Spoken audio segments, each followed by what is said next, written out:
बिस्मिल्लाहिर्रहमानिर्रहीम। अस्सलाम वालेकुम। मेरा नाम शुएब राजा है और मैं इस्लामाबाद से आपसे मुखातब हूँ। आज बाजवा साहब ने एक इंटरव्यू जुवेद चौधरी साहब को दिया था, जो कि आज उन्होंने उसकी वो न्यूज़ भी मतलब छापी है सारा कुछ। तो उसको थोड़ी देर पहले पढ़ने का इत्तेफाक हुआ। मैं तो पढ़ के मुझे तो बड़ी हँसी आई है। मतलब मुझे समझ नहीं आई कि मसरूफ़ कहना क्या चाह रहे हैं। जब तक आप आर्मी चीफ थे, आप ये कहते रहे हैं कि आप न्यूट्रल हैं। आपने तो इस मामले में कुछ किया नहीं। आज आप एक तरह से मान रहे हैं कि उस रिजीम चेंज में आपका भी हिस्सा था और उसकी वजह ये थी कि आप खान साहब को मुल्क के लिए खतरा महसूस कर रहे थे। अजीब सी स्टेटमेंट है उनकी।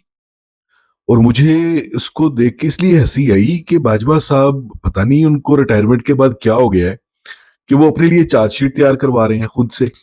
खुद ही चार्जशीट अपनी तैयार करवा रहे हैं। यानी आप पूरा एक क्या कहना चाहिए उनको, पूरा अब जवाब पेश कर रहे हैं कि जनाब मुझ पे आर्टिकल 6 लग सकता है और आप लगाएं मुझ पे।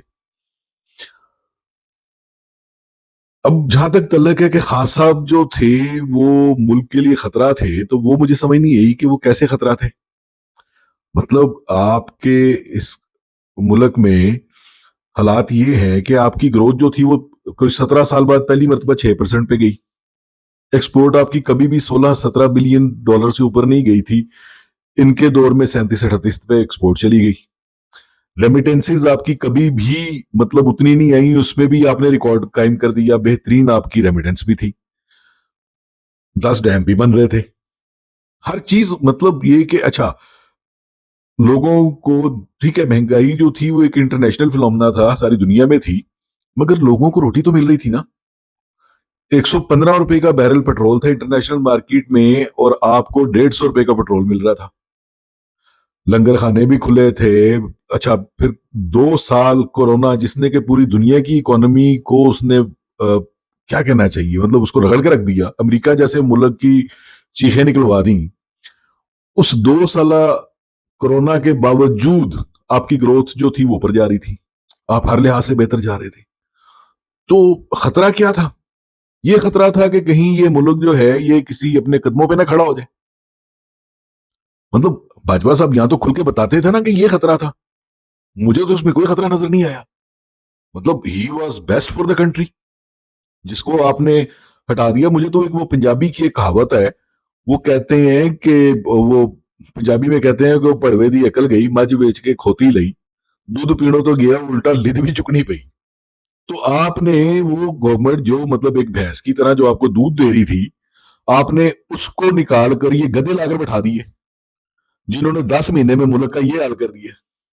नजर नहीं आ रहा आपको? आज आप डिफॉल्ट के बिल्कुल दहाने पे खड़े हैं। आपके पास कुछ नहीं है। आईएमएफ की अभी मेरे पास एक खबर आई है जिसकी मुझे अभी कुछ चीजें फर्दर कंफर्म करनी है। पता ये चला है कि आज आखिरी दिन था आईएमएफ के साथ डील का और बगैर एग्रीमेंट के वो खत्म हो गया है। यानी वो बगैर एग्रीमेंट किए जा रहे हैं। दैट मीन्स के वो प्रलोंग होगा। पेट्रोल आपके पास है नहीं, कोई और चीज आपके पास है नहीं। क्या करेंगे भाई? मुझे ये बता दें कि अगर ये 1-1.5 महीने में आपको बेल आउट पैकेज नहीं मिलता तो व्हाट यू विल डू? आपके पास तो है ही कुछ नहीं। तो ये मतलब ये कि मुझे तो ये लग रहा है जैसे वो जो कहावत है उसके मुताबिक कि भैंस बेचकर खोती ले आए ये। अब वो जो गधे हैं वो कुछ कर तो रहे नहीं, अब उनकी लीड ही उठानी है उन्होंने और कुछ नहीं करना। तो इस किस्म के हालात जो पैदा हो रहे हैं उसमें क्या उसके कॉन्सिक्वेंसेस क्या होंगे? अब उसके बाद जो दूसरी जो खूबसूरत बात है वो ये है कि खैर से मियाँ शहबाज साहब ने ही एक ऑस्टेरिटी कमेटी बनाई थी, जिसमें वो नासिर खोसा और चंद एक और सॉरी कुछ इकोनॉमिस्ट वगैरह थे। उन्होंने इनको इनकी टेबल के ऊपर वो फाइल पड़ी है। उन्होंने जो अपनी रिपोर्ट दी है उन्होंने कहा है कि इस इस नाजुक मोड़ पे आपकी जो कैबिनेट है वो 25-30 से ऊपर नहीं होनी चाहिए। आप अपनी कबीना को मतलब ये कि रिड्यूस करें और साथ साथ आप अपने एक्सपेंडिचर्स को रिड्यूस करें, जो गवर्नमेंट के जो अखराजात है उनको कम करें। देखें, दुनिया पूरी में जब आप कर्ज में डूब जाते हो तो यही तरीका होता है कि आप अपने एक्सपेंसेस को कंट्रोल करें और ज्यादा मेहनत करें, ताकि आप अपना जो लोन है, जो डेट है, उसको आप क्लियर कर सकें। मगर यहाँ पे हो क्या रहा है, वो रिपोर्ट इनकी टेबल पे आती है और मसूफ 5 मशीर और रख लेते हैं। यानी उसके बाद अब इस वक्त कोई तादाद जो है वो 83-84 के करीब पहुंच गई है, जो कि पाकिस्तान की हिस्ट्री में सबसे बड़ी तादाद है। अभी जो सुनने में आ रहा है वो ये आ रहा है कि कोई 5-7 और तैयार किए हुए हैं जिनको रखना है। इसका मतलब क्या है? इसका मतलब ये है कि आपको ना तो आप कंट्री के साथ सिंसियर हो, ना आप अपनी इकोनॉमी के साथ सिंसियर हो, आप किसी चीज से सिंसियर नहीं हो। आपकी टोटल सिंसियरिटी ये है कि आपको 4 दिन और मौका मिल जाए। अब वो 4 दिन और मौका किस लिए लेना है भाई? क्या करना है? अगर आपने मुल्क का कबाड़ा करके जाना है, तो फिर अल्लाह ही हाफ़िज़ है यार। आप क्या करोगे? और अगली बात जो सबसे जो मज़ीका ख़ेज़ है वो ये है कि तुर्की में ज़ल्ज़ला आता है तो मसूफ़ जनाब एपीसी को भी कैंसल करके 20 बंदों को डेलीगेशन बनाकर जा रहे हैं तुर्की। अब मेरे कुछ ज़राए के ज़रिए जो मुझे पता चला है वो ये था कि उन्होंने तुर्की में 20 बंदों के साथ जो जाना था वहाँ पे उनकी लॉजिंग, होटलिंग वग़ैरह और सारा कुछ का, और उनके मतलब आने-जाने के जो एक्सपेंडिचर्स हैं वो कुछ $16 लाख बन रहे थे। $10 लाख के वहां पे इन्होंने कोई हेलीकॉप्टर वगैरह हायर करने थे जिसपे उन्होंने वो उस एरिए का फजाई एक मुआयना करना था। किस लिए? आप क्या कर सकते हो? आपके अपने मुल्क में आईएमएफ आकर बैठा हुआ है आपको बेल आउट पैकेज देने के लिए, और आप इस किस्म की यशियां करते जा रहे हैं। कोई मतलब कोई अकल नाम की चीज कहीं पे रह गई है? कोई मुझे समझाना पसंद करेगा ये? अब वहां पे जाके आप करेंगे क्या जी? है क्या आपके पल्ले? 2 महीने पहले आप उनसे मांग रहे थे, आज आप जाकर आप उनको क्या दोगे? चलो जो देना है, जो थोड़ा बहुत जो हमारे हमसे जो इमदाद हो सकती है इस बुरे वक्त में, हम वो कर रहे हैं।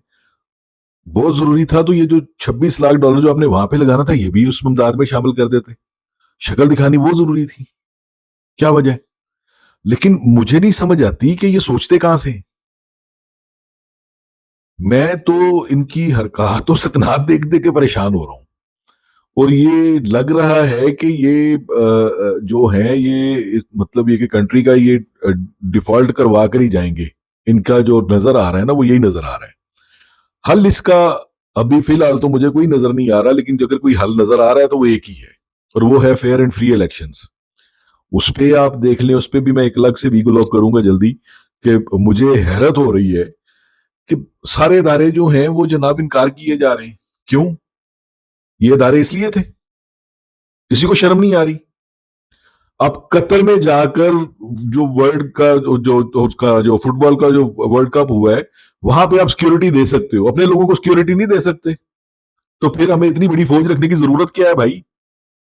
किस लिए? किस लिए ये सारे इदारे हैं? जजिस जो कह रहे हैं वो कह रहे हैं जी हम जुडिशरी का अमला नहीं देंगे। कमाल नहीं होगी यार? आप सारे के सारे आइन को तोड़ने के लिए तैयार बैठे हुए हो। आइन आपका क्या कहता है? आपने आइन के मुताबिक चलना है या किसी और के मुताबिक चलना है? अदारों का काम आइन को मतलब अकॉर्डिंग टू आइन काम करना होता है। आइन तोड़ने का इख्तियार किसी के पास नहीं है। Keep this in your mind. और ये जो कुछ हो रहा है ये गलत हो रहा है, इस पे मैं अलग से वीडियो करूंगा। फिलहाल इतना ही। मुझे इजाजत दें। अल्लाह ताला हम सबका हामी नासिर हो। अल्लाह हाफिज।